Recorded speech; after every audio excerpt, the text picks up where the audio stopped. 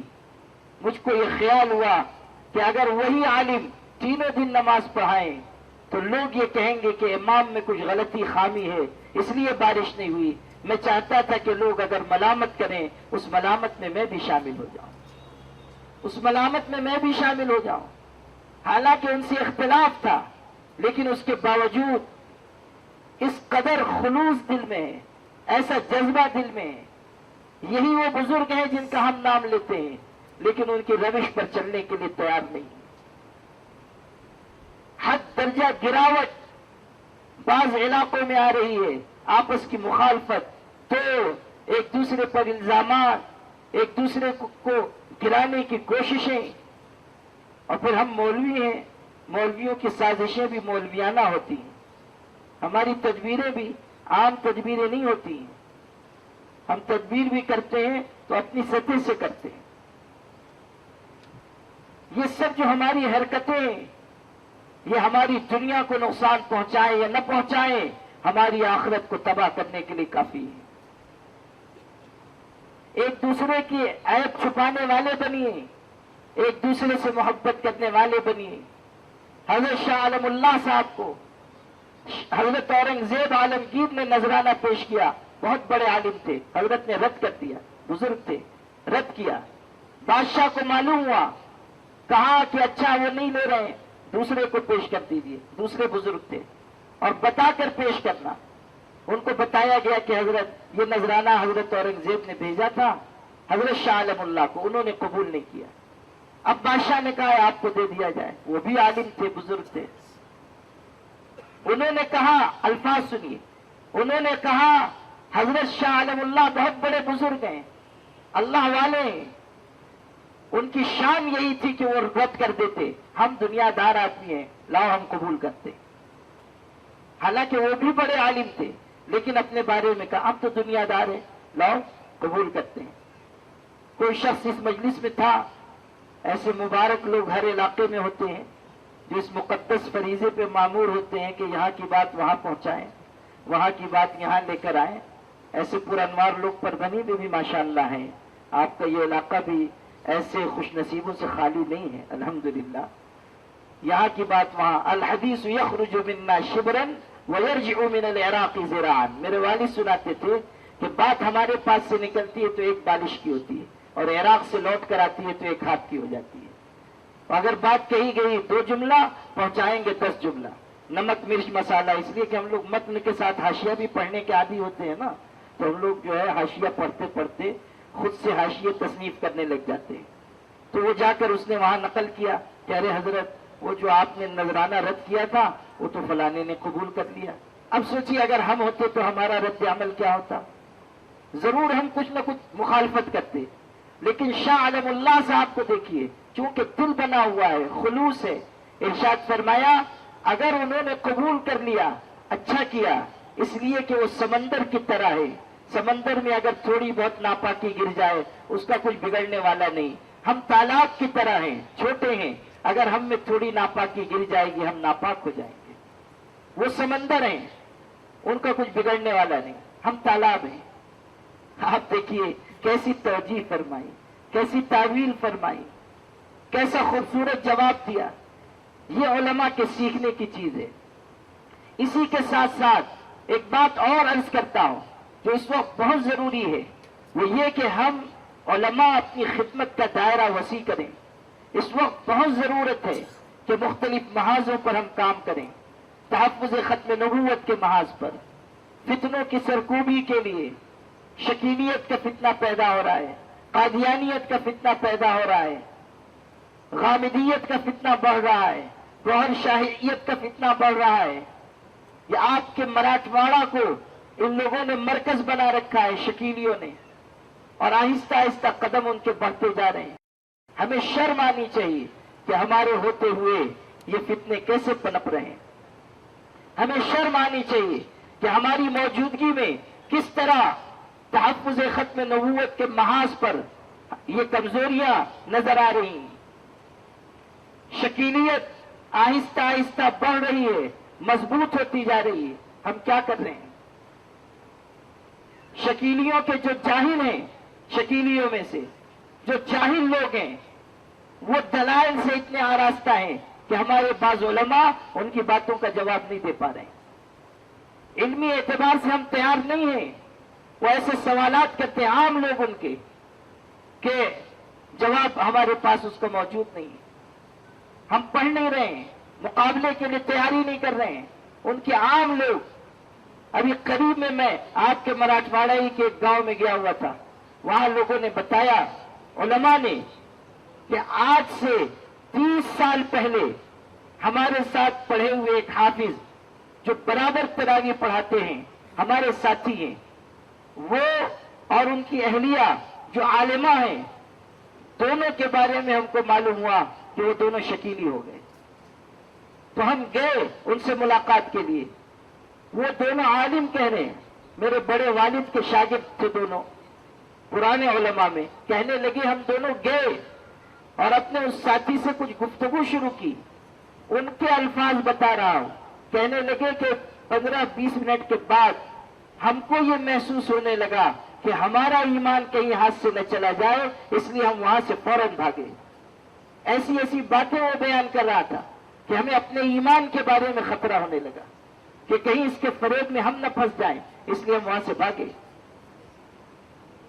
کئی مہینہ پہلے ناگپور سے ایک عالم کو لوگ لے کر آئے مالیگاؤں. وہ ہماری ایک مرکزی ملک کی ایک بڑی درسگاہ, مرکزی درسگاہ کے فاضل, معلوم ہوا کہ شکیلی ہو گیا. وہ آیا اور 2 گھنٹے مجھ سے بحث کرتا رہا، میں جواب دیتا رہا، آخر میں وہ قائل ہوا، پھر تجدید ایمان کی، مجھ سے بیعت ہوا، مجھے بھی اطمینان ہو گیا، واپس گیا، 1 مہینے کے بعد پتہ چلا کہ پھر ان میں جا کر مل گیا، بیوی بچے وہ بھی کچھ دنوں کے بعد چلے گئے اسی کے پاس۔ غور کیجئے، صرف جاہل نہیں، عالم اس فتنے کا شکار ہو رہے ہیں۔ ہم کہاں ہیں؟ اچھا، اس شخص سے میں نے یہ پوچھا، اس عالم سے میں نے یہ پوچھا کہ شکیل ابن حنیف سے ملنا اتنا آسان تو نہیں ہے، تم نے ملاقات کی؟ کہاں؟ بیعت کی؟ ہاں۔ کہاں بیعت کی؟ اس نے بتایا، پڑے گاؤں میں۔ اچھا، جب تم بیعت ہوئے، یہ سوال میں آپ کو یہ سوال اور جواب سنانا چاہتا ہوں۔ میں نے کہا جب تم بیعت ہوئے تو تمہارے ساتھ اور کتنے لوگ تھے بیعت ہونے والے؟ اس نے کہا 60-70 لوگ تھے۔ غور کیجئے، ایک نشست میں اتنے لوگ اس کے ہاتھ پر بیعت ہو رہے ہیں۔ اس سے اندازہ کیجئے کہ کس قدر نازک ہو چکا ہے یہ معاملہ، فتنہ سنسنی چھت سے اوپر جا رہا ہے، لیکن ہمارے علماء ابھی اس میں پوری طرح فکر مند نہیں ہو رہے ہیں۔ معاف کیجئے گا، لیکن میں آپ سے صاف کہنا چاہتا ہوں کہ جب فتنہ چھوٹا ہوتا ہے تب ہم آگے نہیں آتے، جب فتنہ بہت زیادہ بڑھ جاتا ہے تب ہم اس کی سرکوبی کے لیے چلتے ہیں۔ اپنے اندر حساسیت پیدا کیجیے، غیرت پیدا کیجیے۔ علامہ انور شاہ کشمیری کا میں ذکر کر رہا تھا، آخر بیماری میں بہاولپور گئے تھے قادیانیوں کے سلسلے میں عدالت میں پیش ہونے کے لیے، اور اس عمر میں بیماری کے اس عالم میں گھنٹوں بحث فرمائی، کئی دن تک مسلسل عدالت میں بولتے رہے، اور جب وہ بولتے تھے سبحان اللہ، علم کا بحر زخار موجیں مارتا تھا۔ زبردست بحث فرمائی۔ جب گئے وہ بہاولپور، یہ سنانا ہے، اور اپنے عزیزوں سے چاہتا ہوں، اس ادارے کے فارغین سے چاہتا ہوں کہ اپنے دل پر یہ نقش کر کے لے جائے۔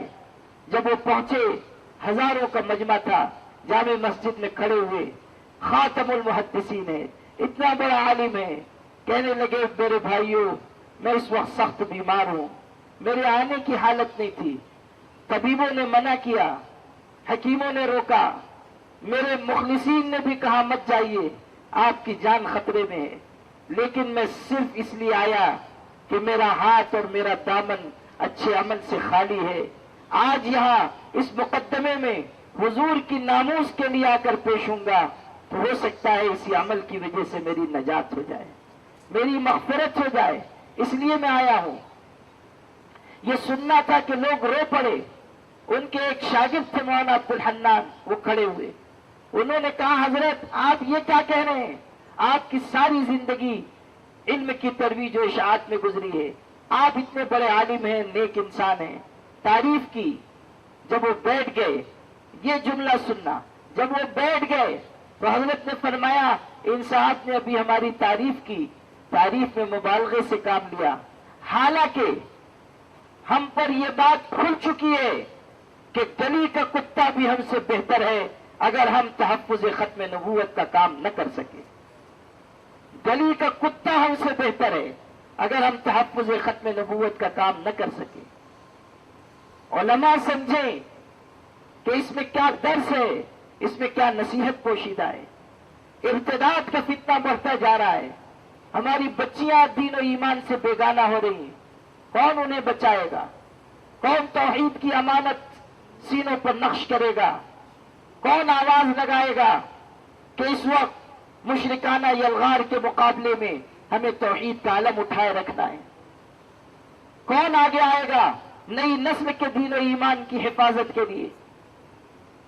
غور کریں کہ اس ارتداد کے فتنے کو روکنے کے لیے ہمارے پاس کیا منصوبہ بندی ہے، کیا اقدامات ہم کر رہے ہیں، کیا کوششیں ہمارے علاقے میں ہو رہی ہیں، کیا ہمارے پاس منصوبہ بندی ہے؟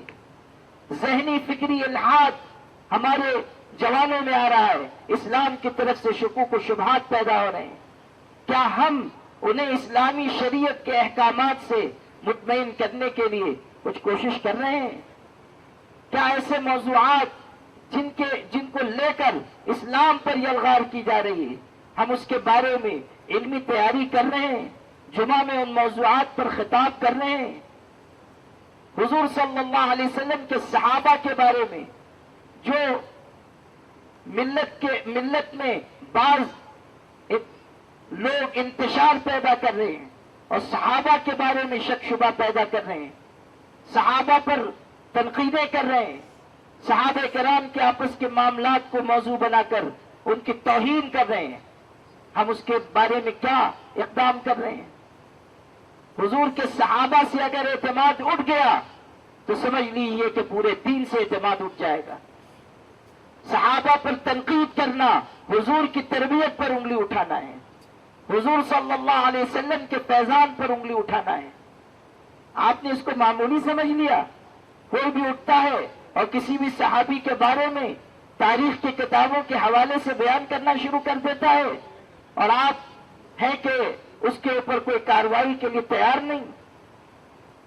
ایک بنیادی بات ساری امت کو پوری وضاحت سے سمجھا دیجئے کہ تاریخ کی ساری کتابوں کو ہم جلا ڈالیں گے، ہمارا ایمان و اعتقاد اللہ کے کلام پر ہے جو صحابہ کے بارے میں کہتا ہے رضی اللہ عنہم ورضوا عنہ۔ بس ایک بات، جس کو اللہ نے اپنی رضامندی کا جس جماعت کو انعام اور سند عطا کر دی، اب ہمیں کسی تاریخ کی کتاب سے ان کے بارے میں رجوع ہونے کی کوئی ضرورت نہیں۔ صحابہ کی عزت پر حملہ ہو اور آپ بیٹھے رہیں، یہ نامناسب ہے۔ دین کے سلسلے میں غیرت پیدا کیجیے۔ حضرت ابوبکر کا جملہ یاد کیجیے، فتنوں کے وقت میں کہہ رہے ہیں اَيُنْقَصُ الدِّينُ وَأَنَا حَيٌّ، کیا میرے جیتے جی اللہ کے دین میں ترمیم ہوگی؟ کیا میں زندہ ہوں اور اللہ کے دین میں تبدیلی آئے گی؟ حضرت عمر ابن خطاب جیسا شخص جو سخت تھے اور حضرت ابوبکر بے پناہ نرم، وہ آئے اور حضرت ابوبکر سے کہنے لگے امیر المومنین خلیفۃ الرسول، ذرا نرمی اختیار فرما لے، ابھی حضور کا وصال ہوا ہے، ابھی کچھ تھوڑا سا تحمل کر لے، بعد میں ہم ان کو درست کر لیں گے۔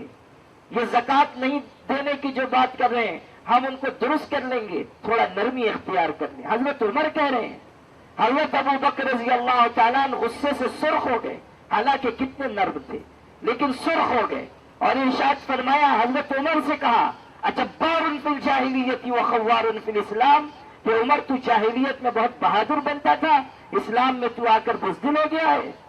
ہرگز نہیں۔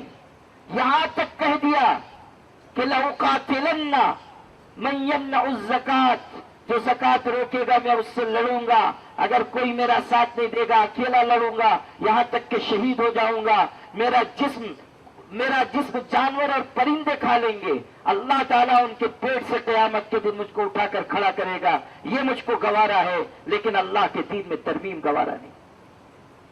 اَيُنْقَصُ الدِّينُ وَأَنَا حَيٌّ، اسی وقت یہ تاریخی جملہ کہا تھا، ہمیں شیتے جی اللہ کے دین میں ترمیم ہوگی، تبدیلی کی جائے گی؟ ہرگز نہیں۔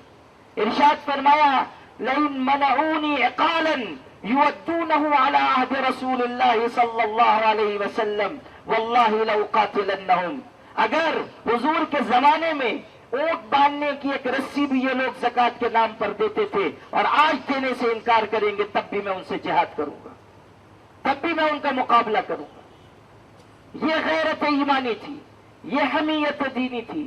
ہمیں بھی اپنے اندر غیرت ایمانی پیدا کرنی چاہیے۔ اس وقت ملت کو جو سب سے بڑا مسئلہ درپیش ہے وہ ہے ان کے دین و ایمان کی حفاظت۔ اس محاذ پر بھی آپ کو کام کرنا چاہیے۔ نئی نسل کے ایمان کی حفاظت کے لیے آگے آئیے، کوشش کیجئے کہ ہر علاقے میں توحید کی عظمت پر گفتگو ہو، لوگوں کو بتایا جائے کس طرح انہیں جینا ہے، کس طرح انہیں دنیا سے جانا ہے۔ یقیناً حالات ناسازگار ہیں، خوف و ہراس کی فضا ہے، لیکن بحیثیت عالم ہماری ذمہ داری ہے کہ ہم اپنی ملت کو حوصلہ دیں، ان کے اندر احساس اور شعور پیدا کریں، ان میں جذبہ پیدا کریں، انہیں بتائیں کہ حالات ہمیشہ ایسے رہنے والے نہیں، ان کے اندر توکل پیدا کریں، ان کو سکھائیں کہ اگر زمین کے سارے دروازے بھی بند ہو جاتے ہیں تب بھی آسمان کا دروازہ کھلا رہتا ہے۔ اللہ کی مدد و نصرت پر یقین پیدا کریں. آپ کی ذمہ داری ہے، جو خطیب ہیں، جو وائز ہیں، جو عالم ہیں، جو مدرسے کے فاضل ہیں، آپ کی ذمہ داری ہے کہ آپ ملت کو ایک پیغام دیں، ان کے اندر حوصلہ پیدا کریں. خوف و ہراس کی جو بڑھتی ہوئی شرح ہے اس کو مٹانے کی کوشش کریں، اس کو دبانے کی کوشش کریں. شکست کھانا کوئی بڑی بات نہیں ہے، میدان میں شکست حوصلہ ہو جانا بڑی بات ہے. جو شکست حوصلہ ہو جاتا ہے وہ طاقتوں کی غلامی اختیار کر لیتا ہے. اگر ہم اپنی قوم کو غلامی سے بچانا چاہتے ہیں تو ان کے اندر ہمت و حوصلہ پیدا کیجیے. اس وقت جو نفرت کا ماحول ملک میں پیدا ہو رہا ہے ہمیں اس کو مٹانے کی کوشش بھی کرنی چاہیے. محبت کا پیغام عام کریں، بتائیں کہ ہندو، مسلمان، سکھ، عیسائی سب کو مل جل کر رہنا ہے. مظلوموں کا ساتھ دیں، کسی سے نفرت کی بات نہ کریں، فرقہ پرستی کو بڑھانے کی بات نہ کریں. وہ بات کریں جو اللہ اس کے رسول نے ہمیں سکھائی ہے. محبت کا پیغام عام کرنا، لوگوں کے دلوں میں محبت کا پیغام اتارنا، لوگوں کو حسن اخلاق سے قریب کرنا. متعصب لوگ کہتے ہیں کہ اسلام تلوار کے زور سے پھیلا ہے. میں کہتا ہوں تم صحیح کہتے ہو، مگر سن لو کہ اسلام جس تلوار کے زور سے پھیلا ہے وہ لوہے یا فولاد کی تلوار نہیں تھی، وہ حسن اخلاق اور حسن کردار کی تلوار تھی. حسن اخلاق کی تلوار سے اسلام پھیلا، حسن کردار کی تلوار سے اسلام پھیلا ہے. اخلاق کے ذریعے لوگوں کا دل جیتیے. وہ ادائے دل بری ہو کہ نوائے عاشقانہ، جو دلوں کو فتح کر لے وہی فاتح زمانہ. یہ مزاج آپ کے اندر آئے اور اس ادارے سے جڑے رہ کر آپ اس ادارے کے فیض کو اس ریاست میں، اس پورے خطے میں عام کرنے والے بنے. جو ابنائے معہد العلوم ہیں ان سے گزارش کر رہا ہوں کہ اپنے ادارے سے محبت کا ثبوت دیجیے، اپنے ادارے کو آگے بڑھانے کی کوشش کیجیے. ایک وقت تھا کہ یہ ادارہ کس قدر برگ و بار لا رہا تھا، کیسی سرسبزی و شادابی یہاں تھی، کتنی تر و تازگی تھی، کتنے بڑے علماء نے یہاں سے استفادہ کیا. آج آپ کی ذمہ داری ہے کہ پرانی رونقیں واپس لانے کے لیے آپ پھر سے کمر بستہ ہو جائیں. حافظ مظہر صاحب جس دردمندی سے اس ادارے کو بڑھانا چاہتے ہیں اس میں ان کا ساتھ دیں. پربھنی کے مسلمانوں سے کہتا ہوں کہ مدارس کی خدمت، مدارس کو آگے بڑھانے کی محنت میں اپنا حصہ لگائیے. سمجھ لیجئے کہ جب تک یہ مدارس قائم ہیں یہ ملت اپنے قدموں پر کھڑی ہے. جب مدرسے ٹوٹیں گے یہ امت اپنے قدموں پر کھڑی نہیں رہ سکے گی. مدارس ہمارے مراکز ہیں، مدارس ہمارے لیے اساس اور بنیاد ہیں، مدارس ہمارے لیے جڑ کی طرح ہیں. مدارس وہ پاور ہاؤس ہیں جہاں سے پوری ملت کو بجلی فراہم ہوتی ہے. اس لیے اس ادارے کا ہر قسم کا تعاون کیجیے، اس کو آگے بڑھائیے، اس کو اپنے خون جگر سے سینچیے. پربھنی کے مسلمانوں سے میں ہاتھ جوڑ کر گزارش کرتا ہوں کہ آپ اپنی حق حلال کی کمائی اس ادارے پر لگائیں، بچوں کی تعداد بڑھائیں، معیار تعلیم میں اضافہ کریں، مل جل کر اس ادارے کو آگے لے جائیں. علماء سے کہتا ہوں کہ آپ بھی اس میں اپنے مشورے کے ذریعے، اپنے حسن تعاون کے ذریعے شریک ہوں تاکہ یہ ادارہ خوب ترقی کرے، چمکے، پروان چڑھے اور آگے بڑھے. شاید میں نے اپنے حدود سے تجاوز کیا اور زیادہ دیر تک کچھ آپ کی سما خراشی کی، لیکن ضروری باتیں تھیں، درد دل تھا جو آپ کو سنانا چاہتا تھا. اور جو ہمارے ابنائے معہد یہاں ہیں ان کے دلوں میں بھی کچھ حقیقتیں اتارنا چاہتا تھا. اس لیے میں نے کچھ لمبی گفتگو کی اور کوشش کی کہ مختلف پہلو آپ کے سامنے آ جائیں. اللہ کرے کہ یہ گفتگو میرے لیے بھی اور آپ سب کے لیے مفید ثابت ہو. حافظ مظہر صاحب کو، ان کے رفقا کو اور تمام مخلصین کو جنہوں نے اس ادارے کی نشأت ثانیہ کے لیے عزم کیا ہے، سب کو مبارکباد دیتے ہوئے دل سے دعا گو ہوں کہ اللہ تعالیٰ اس ادارے کی نظر بد سے حفاظت فرمائے اور ظاہری و باطنی ترقیات سے مالا مال فرمائے. وآخر دعوانا ان الحمد للہ رب العالمین.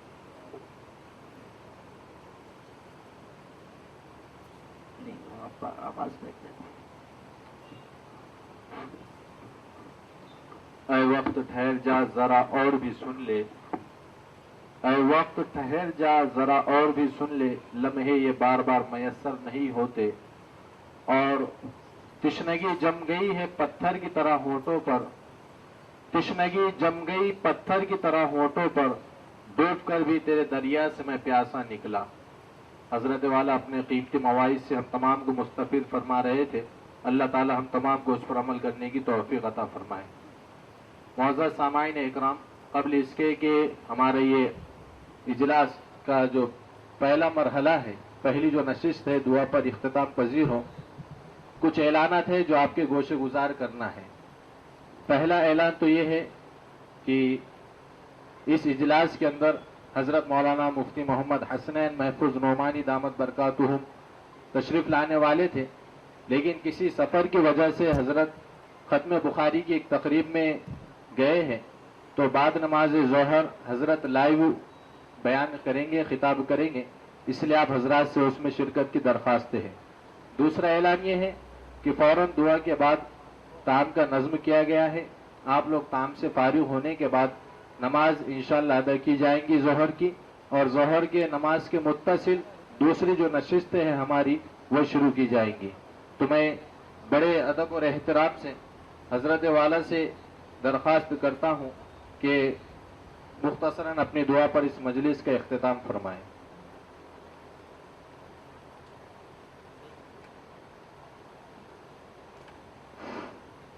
بھئی دعا تو انشاءاللہ جو دوسری نشست ہے اس کے اختتام پر ہوگی، اب ابھی وقت ہو گیا ہے، نماز بھی پڑھنی ہے، دوسری نشست میں جمع ہونا ہے، اس لیے ختم مجلس کے دعا پڑھ لیں۔ سبحان اللہ و بحمدہ، سبحانک اللہم و بحمدک، نشہد ان لا الہ الا انت نستغفرک۔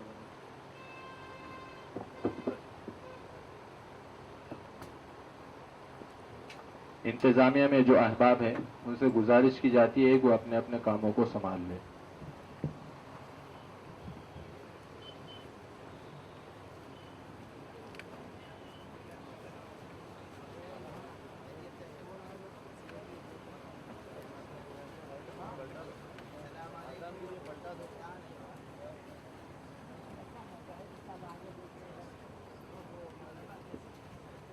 ایک اعلان یہ ہے کہ ظہر بعد والی جو دوسری نشست ہے اس کے اندر جو ہمارے مہمان مکرم حضرت مولانا مصطفیٰ صاحب مظاہری دامت برکاتہم حضرت تشریف لا چکے ہیں، تو اس لیے آپ حضرات سے ادباً درخواست ہے کہ کھانے کے بعد نماز سے فوراً فارغ ہو کر جلسہ گاہ میں تشریف لائیں۔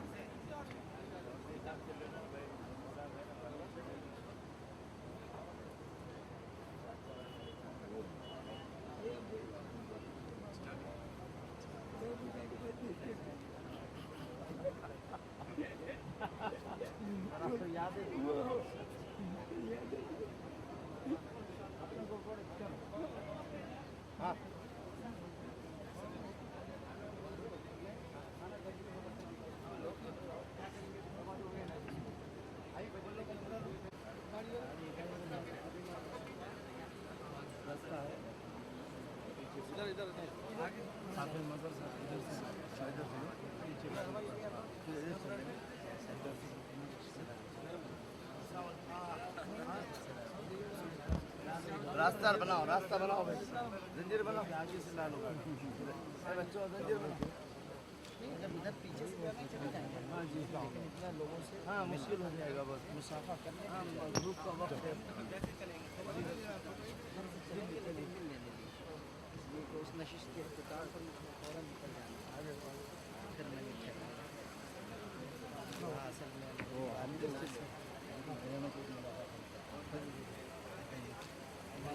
حافظ صاحب سے مطلب پوچھیے گا، اگر اجازت دیں گے تو وہ مولانا سراج صاحب۔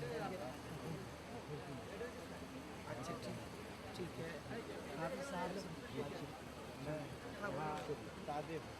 جی السلام علیکم۔ ارے آپ سے پہلے مسافر کا بھی ہو رہا مولانا عبد المقصود، مولانا مقصود صاحب، رحمت اللہ علیہ۔ ارے میں بولا میں آگے تم بلاتی خیریت